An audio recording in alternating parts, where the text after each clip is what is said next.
Hello everyone, আসসালামু আলাইকুম। কেমন আছো তোমরা সবাই? আশা করি তোমরা অনেক ভালো আছো। আমি আল্লাহর রহমতে অনেক ভালো আছি। প্রতিদিনের মতো আজকেও আবার একটা নতুন ভিডিও নিয়ে আসলাম। তো দেখতে থাকো তোমরা। আমার চ্যানেলে তোমাদের অনেক স্বাগত। আজ 2 দিন হয়ে গেছে ভিডিও আপলোড করতে পারিনি।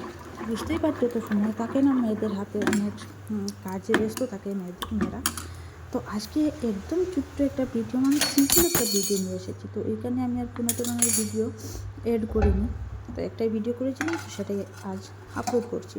তো এখানে আমি দেখতেই পাচ্ছ যে আমি চাল গুঁড়ো করে নিয়েছি, পেস্ট করেছি। তারপর এখানে আমি দিয়ে কুচি করে পেঁয়াজ দিয়েছি, তারপর ধনেপাতা দিয়েছি, তারপর কাঁচা লঙ্কা দিয়েছি।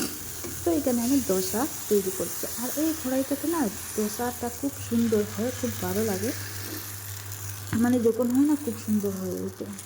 তো আর সারা কড়াইগুলো না পুরনো হয়ে গেছে, তাই না এত সুন্দর হয় না। তো এখানে দেখো আমি দোসাটা এইভাবে গুঁড়িয়ে দিচ্ছি, মানে এইভাবে ঘুরালে দোসাটা গোল হয়ে যায়। তো এখানে গোল হচ্ছিল না বলে আমি আবার এটাকে একটা চামচ দিয়ে সুন্দর করে ঠিক করে দিচ্ছি।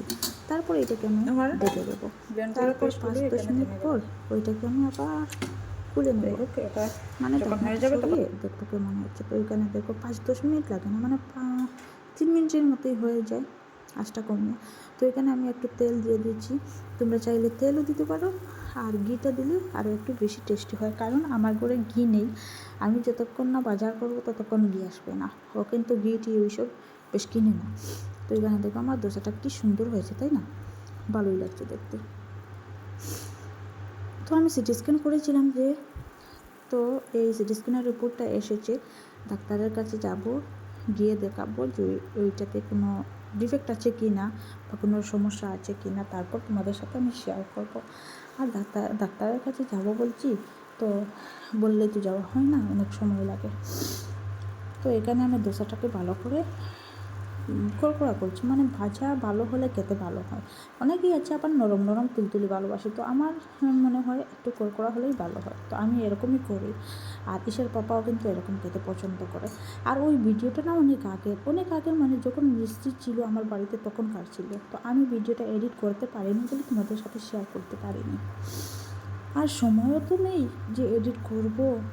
আর আমি 2-3 দিন ধরে এমনি ভিডিও আপলোড করতে পারছি না। তারপর ওইখানে দেখো আমার ভিডিও কি, ওইখানে দেখো আমার দোসাগুলো কী সুন্দর হয়েছে। তো আজকে মিস্ত্রি মাত্র 3জন না 4জন আছে। তো ওদেরকে না 2জন বুঝবো, হ্যাঁ, আর ঈশার পাপা মিলে 1জন। ঈশার পাপা আছে ওইখানে।